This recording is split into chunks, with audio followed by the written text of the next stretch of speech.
These potentially life-threatening walks reward hikers with stellar views. If you're not careful, a challenging hike can knock you on your backside or worse. It only takes a few minutes to get off track and get lost along some dodgy path, or deliberately wander across a narrow trail high above the earth. For those who enjoy a thrill now and again during their time outdoors, we offer you a sampling of some potentially life-threatening or at the very least, hair-raising treks and walks sprinkled around the globe. Caminito del Rey. Located in Spain's Malaga Mountains, this narrow cliffside walking route, once used by power station workers, sticks to the side of El Corro Gorge. In the past, Caminito del Rey was known as the world's most dangerous pathway, as several people have fallen to their deaths here over the years. The local authorities have recently reconstructed the path and improved safety standards by a huge margin, although it's still a long plummet down. Hua Shan Trail. This trail in Shaanxi province is an unprotected, slender pathway with an intimidating drop below. And while brave hikers clip into safety wires with a harness on Hua Shan, this exposed, rickety plank road in the sky is definitely not for the faint of heart. If you're an unabashed daredevil, a night hiking option, with flashlights, is also available, just in case you need an extra challenge on top of trying not to fall to your death.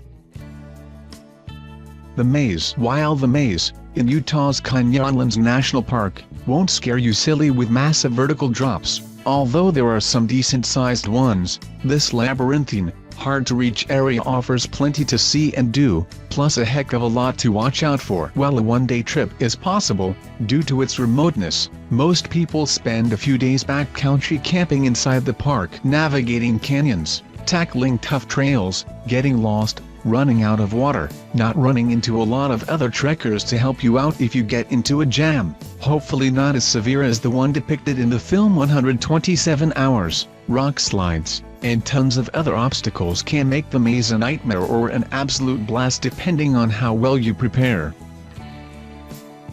Devil's Path. New York State's Devil's Path, located in the Catskill Mountains, is considered by many to be the most demanding hike on the East Coast. The real draw here is getting the trek wrapped up in a single day, and living to tell the tale. The Devil's Path, named by Dutch settlers who thought only a hoof demon could scramble across these rocky, serrated summits, claims well over 4,000 feet of hard-fought elevation gain, half a dozen major peaks, and lots of perilous traverses. When exhaustion sets in, you might end up bargaining with the Almighty to lend you a guiding hand along the way. And if things really get bad, maybe you'll run into the devil himself, if those early Dutch settlers can be believed. Glencoe, Aonach, Eagach Ridge. Want to climb above the low-lying clouds habitually blanketing the narrow valleys of Scotland? Glencoe, Aonach, Eagach Ridge, on a good day, should give you a view to die for. Celebrated as one of the most daunting ridge walks in Britain, Aonach Eagach Ridge, with its exposed scrambles and chimney ascents and descents high above Loch Leven, is only recommended for the most experienced of hikers. With eagle-eye views over the Highlands Valley of Glencoe, the ridge runs between Mealdurk and Scornamfianade. Yes, both are fairly hard to pronounce, which are Munros, or Scottish mountains over 3,000 feet. Come for the hard scrambles and amazing panoramas this impressive ridge hike offers those who conquer its lofty summits. Maroon Bell's South Ridge. For intrepid ramblers who like to bag peaks, especially 14,000-foot peaks, 14ers, or higher, Maroon Bell's South Ridge is a brutal, although popular hiking route. This iconic Colorado hike, located just west of Aspen, is a seductive alpine siren, occasionally luring trekkers to bodily injury, or even death. Located in the Elk Mountains range, the Maroon Bells Traverse, strung between the Maroon Bells twin summits, is a rock-strewn climb with lots of lethal exposure. But for skilled hikers willing to take the risk to life and limb, this vertical trail offers picturesque views over Maroon Lake, the surrounding peaks, and the forested mountain valleys below, making the climb worth the effort. Yosemite Mist Trail. Yosemite National Park's Yosemite Mist Trail is one of the most popular hikes in the park, but it's definitely not for the weak-kneed, or anyone out of shape. Once you start from the trailhead, it's pretty much an uphill battle for the next 3 miles to Verna Nevada Falls, add a few more miles if continuing along to Nevada Falls, over the steep trail, stone steps, and slippery boulders. Miss stands out because of its vantage points over some of Yosemite's most iconic waterfalls, as well as its incredible panoramas across the entire park. If you do go, be prepared for a damp, strenuous climb that can last anywhere from 2 to 4 hours or more, depending on what option you take, and if you link up with the historic John Muir Trail on your return.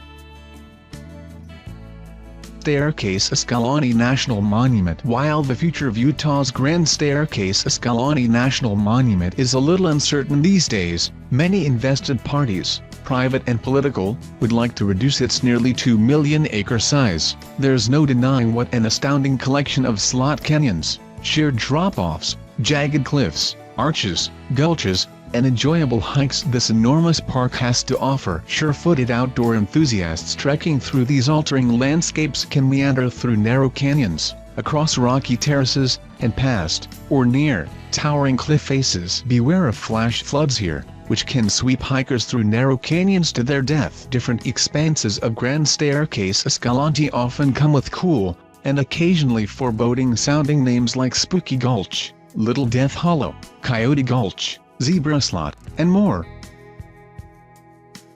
Oku-Hotaka to Nishi-Hotaka Traverse. Many hikers who've roamed across Japan rate the Oku-Hotaka to Nishi-Hotaka Traverse, on the main island of Honshu, as one of the nation's most dangerous traverses. Oku-Hotaka, Japan's third highest summit, serves up scrambles and knife ridges, plus plenty of exquisite views across Japan's northern Alps. While the hazardous traverse, which comes with lots of potential for a hard fall, can be accomplished in a single day, many trekkers spend more time crossing through these mountains in order to take in all of the exquisite alpine nature on display. Table Mountain National Park. Table Mountain National Park sees a lot of annual foot traffic. Over the decades, millions of sightseers have wandered up to the flat-topped summit, or have jumped on the cable car, to experience the mountain's dizzying heights. Trekkers can explore the Devil's Peak and Lion's Head crests, both of which loom over the elevated plateau, as well as wander past high cliffs while enjoying stunning vistas of Cape Town's amphitheater-esque City Bowl, and the wild South Atlantic beyond. If you do go, enjoy yourself, of course, but also proceed with caution, as South African National Parks warns more people die on Table Mountain than Mount Everest most years due to falls, and sadly, the occasional murder. West Coast Trail. From the beginning of May to the end of September, Canada's West Coast Trail opens for business. This 47-mile trail winding its way through some of Vancouver Island's most pristine natural settings isn't for novice trekkers. Cliffs and steep inclines ending in beaches, if you're lucky, or else sharp rocks pounded by turbulent Pacific waves, abound. Hikers will encounter lots of ladders to help them ascend abrupt forest paths and slick boulders during their very own real-life game of chutes and ladders. With beach walks, elevation gains, tons of wildlife, dense forests, and damp weather conditions, this trail initially carved out of the land to help rescuers reach shipwreck victims in the graveyard of the Pacific provides a bounty of topographical challenges to keep hikers breaking into a sweat all day long. Bright Angel Trail. If visiting Grand Canyon National Park South Rim, and then dropping into the canyon proper, you'll likely be taking the switchback-laden Bright Angel Trail. And while this is a ridiculously popular, well-worn route, a trail this steep comes with some perils. It's called the Grand Canyon for a reason, as it's a long trip down. Heat stroke and sun exposure, dehydration, general exhaustion, dodgy encounters with trail mules, and of course stumbles and broken or scraped up limbs number among the many reasons why the Grand Canyon's emergency medical services and search and rescue teams are some of the most active in the country.